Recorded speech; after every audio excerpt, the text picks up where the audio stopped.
hasard, tout le monde comprend l'anglais, ou est-ce que vous avez besoin d'une traduction anglais-français? Bon, parce qu'il y a des gens qui ne comprennent pas l'anglais. Si on fait tout en anglais, c'est bon pour vous? Super. Okay. Je vais commencer une question. C'est pour ça que j'ai besoin de toi aussi. Pour lancer un peu. C'est pas simple, je pense, d'avoir des questions, mais des interrogations sur le film directement après. Parce que je sais que quand on l'avait vu à Venise, ça a pris pas mal de temps de réflexion, de discussion entre nous pour que les choses émergent tranquillement. Donc c'est une question assez simple. C'est d'où vient en fait quel était l'élément déclencheur du film. So the question is, what is the thing that make you start thinking about this movie? What was the first element? I think initially, let me think. There was two things that were like the seed of the whole movie.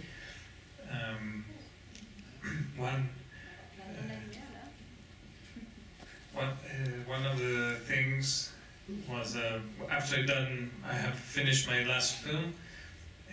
I was walking the street in the city where I shot the film, where I live, and there was a newspaper article on the cover. It was a weekly publication. Maybe it's not called a newspaper, but it's one of the publications that's read the most there in the city. And it had this image of a man in a river that had drowned, and it said in big headlines,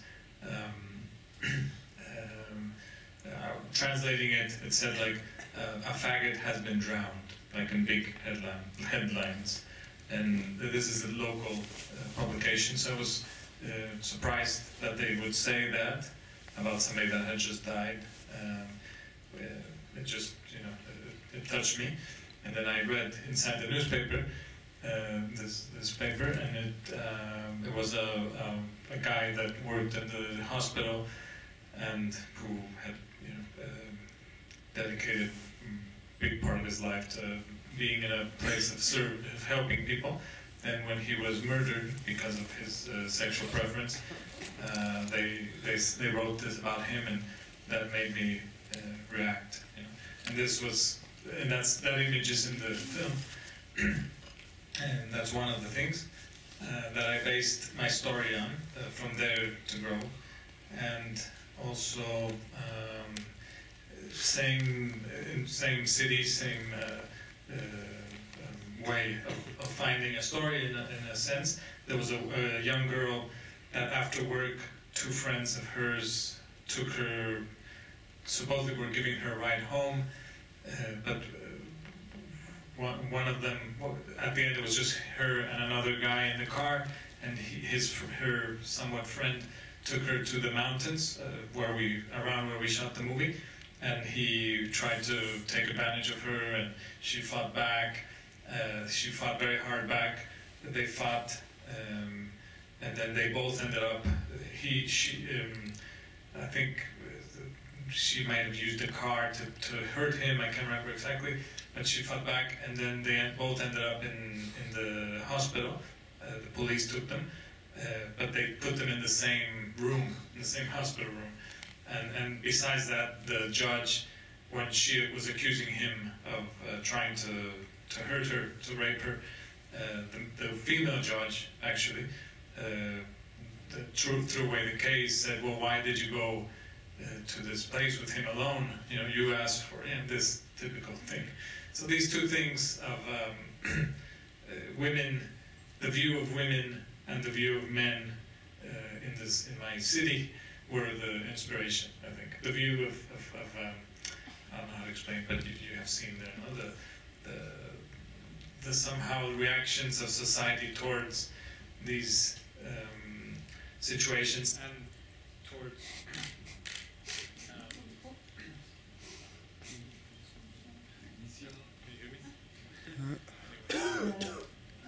Ça marche? Oh oui, là, pardon, ça revient, merci. Okay, and so because also the state where I live in, it's about 5 hours away from Mexico City in a car, and it's a very conservative state where religion is very powerful way for people's morals to be set, you know. So those were the things, and somehow, okay, so those are the two things that inspired me. But then, as I wrote the script, there was about 2 versions of the script where there was no creature, and somehow, when this came to me, because I wasn't able to find, I don't know if I was looking for an answer for the situations that I encountered, but some reasoning, something that could complete something. And somehow the creature made sense because it represented something very unknown and something that we're afraid of also. And for me it fit, it was enough ambiguous and enough strange that it made sense as an answer for something that for me was very difficult to find.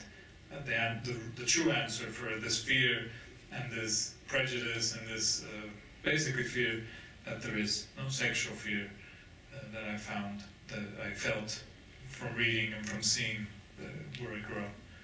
I think that's where the idea came.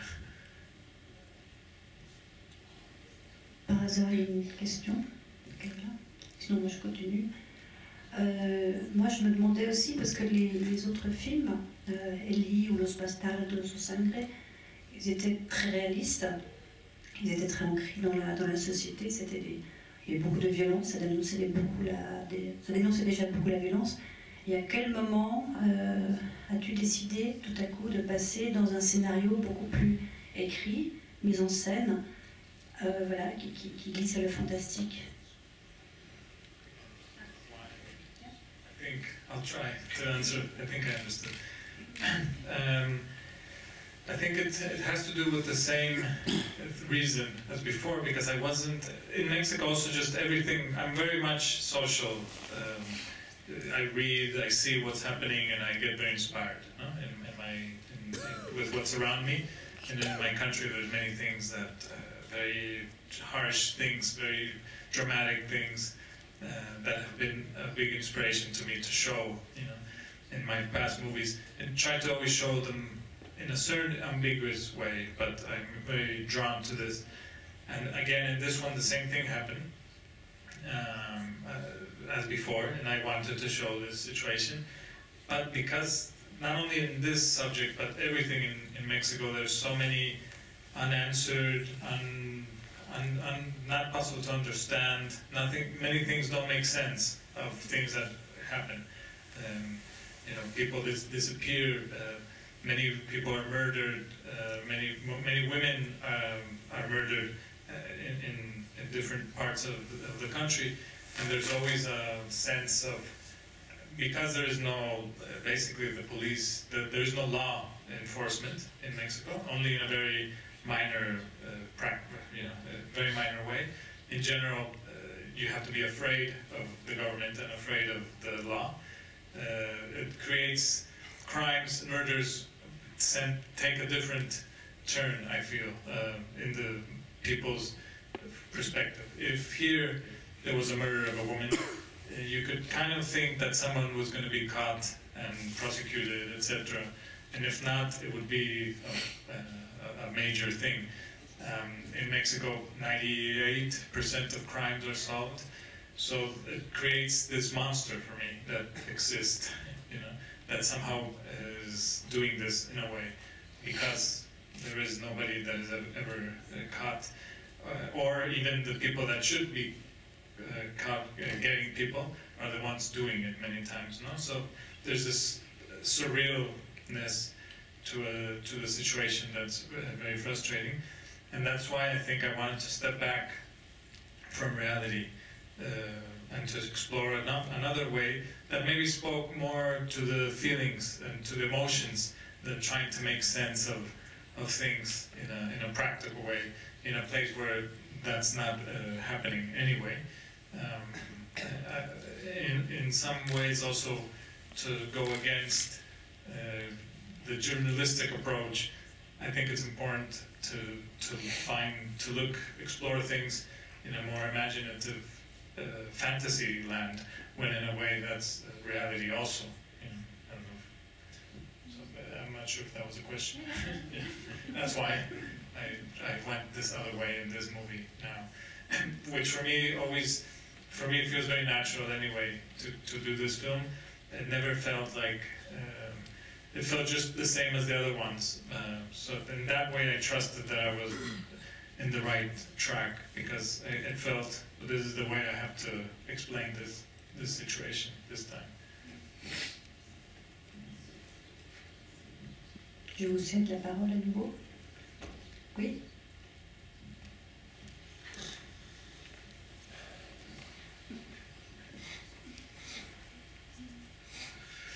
D'abord, je suis encore sous le coup et je vous remercie pour ce film.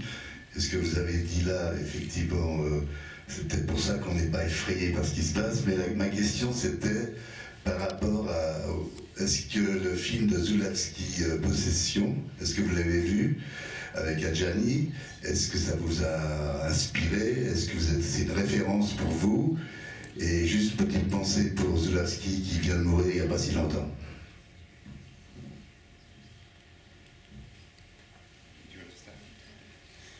The relation with Zulawski, Possession, it was in the you mentioned it was in the credits. Did you see him at the end also? Yeah. After the script was a few times written with Gibran Portela, who I co-wrote the screenplay with, from my original idea. When once this creature came to my mind, right away I went. Of course, I had seen Possession by Andrei Zulawski, and it had impressed me very much, and it fit somehow. And you know, I wasn't. At the same time, I was a little bit afraid, of course, to play with an element that was similarly approached in another film, but it made sense anyway, and I thought, you know, for some reason this film, Possession, has affected me, and I have seen it many times since a long time ago. My father had seen it before I was born, and no, not before I was born, because it was made in 1983, but when I was very little, my father had seen the film, and he always said, you know, I saw this movie, and after watching this movie, I wasn't able to see another movie in 1 year. And he said it was called Possession. So when I was around 16, 17, I finally saw this film that I had heard about a lot, and of course, it impressed me. And I'm sure, and of course, that there is, right away I knew that there was some connection, some inspiration, not only practical, but also subconsciously from growing up and everything. My father's a painter, also artist, and his images are always very much mixing human bodies with rocks or underwater creatures, not creatures, actual real fish, things like that. So I have this from growing up. I feel I have a mixture of putting the human body in places where you wouldn't expect, and this movie Possession also does that, and it's a very sexual movie. It goes away in very different areas than my film, but for sure it was an inspiration. That's why Andrei Zulawski died last year. And I decided to, along with some other people that are also close to me that died, I didn't know him, but I wanted to acknowledge him in the end of the film also.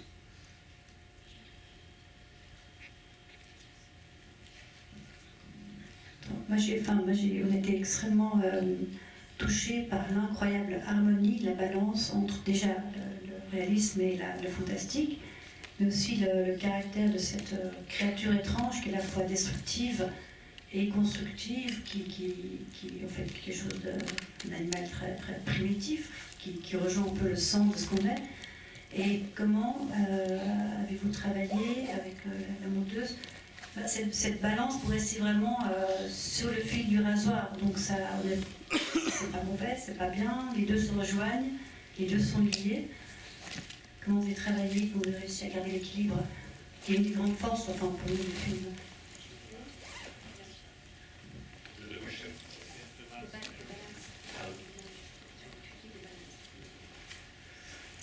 Yes, when we were writing the script and there was a creature involved, we realized, of course, we were playing with.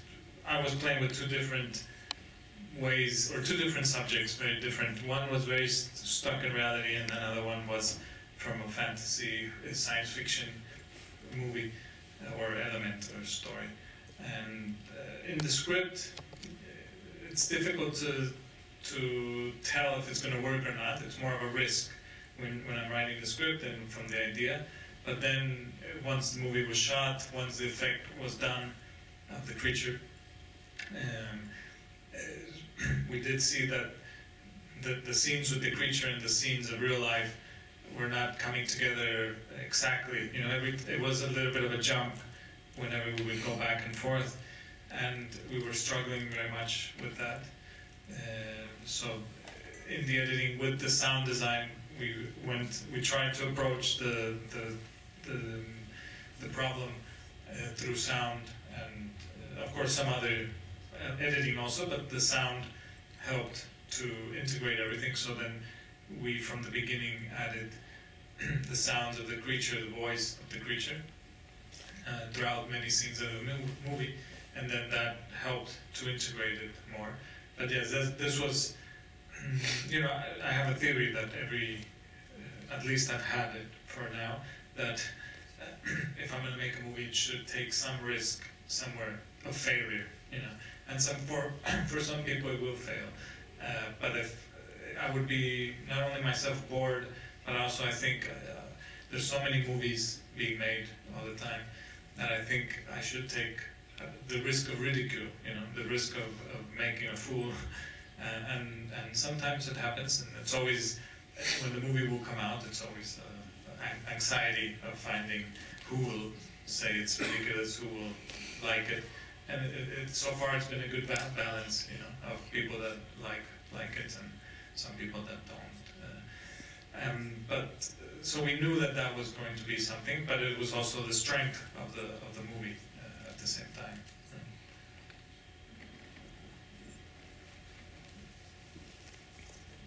Je ne sais pas si quelqu'un a une question. You want to add some? Ah, oui, pardon.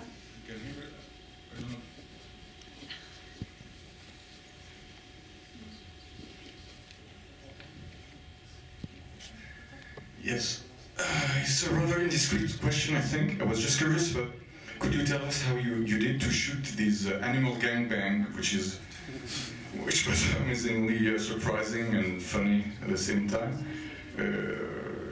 Are there digital effects, or no animals were harmed during the shooting? No. It was, well, the visual effects were done by Peter Hjort, who's a Danish visual effects supervisor, and he has worked with Lars von Trier since Dancer in the Dark. So this was in '98, I'm not sure. So many years he has worked with Lars von Trier, and they've done many things. And then he also worked in Antichrist, that had a lot of animals integrating with speaking and doing different things. And when I had, from the script, I had this idea, and it was a very difficult idea, and I had no reason to do it, because, you know, why do you want this? They would ask me. I'm not sure why. It makes sense, and I wanted to see it visually, almost like a painting. Like if a painter imagined this, it was a little bit of a desire, you know, of an idea that wasn't so easily. There is no reason. I could be without that scene, and, you know, the story would be understood, etc. So it was difficult to justify it. There was no justification, anyway. And the budget that was presented from doing this effect in Europe, because he's from Denmark and he had worked with some Czechoslovakian, I think, animal wranglers. So they knew how difficult and how much time it would take to do the scenes with the animals, but so the budget was too high for the film. So then we thought, well, let's try to do it in Mexico. And he came to Mexico, and he met with a few people that had animals, and he decided he could try to do it in Mexico, and he did it in Mexico for 2 weeks. During the shooting, he was away in Mexico City with these animals, and it's basically, yes, it's not real. They're not really doing that. But it is real in the sense it's really animals, but they then put them together later. So each animal actually, I don't like to give the trick, but I will anyway. Each animal is by itself in front of a green screen with a sack, like the sack of potatoes type thing, and then they put the animal on top, and the human pushes the animal from a certain angle, and then they do it in a different rhythm with another one of the same kind, and then digitally they put them together. So they're not even touching, it's just a very gentle, there's no hurting. You have the nicest job in the world. Well, they didn't know, he knew what they were going to be doing, but the people, from what he tells me, the people that were pushing the animals, they didn't understand what was going to happen later with the animals put together. And they did many animals, and some worked, some didn't, but we had to do many in order to have enough. And it was in the budget and everything. It was done in Mexico, but then the digital part was done in Denmark. The merging of the animals. On vient de m'annoncer malheureusement qu'il y a une séance qui suit et que d'autres personnes s'impatientent. Je vous propose de sortir tranquillement. Si vous voulez encore dire quelques mots à Amat, il est encore là un petit moment. En tout cas, thank you very much. Thank you everybody for listening.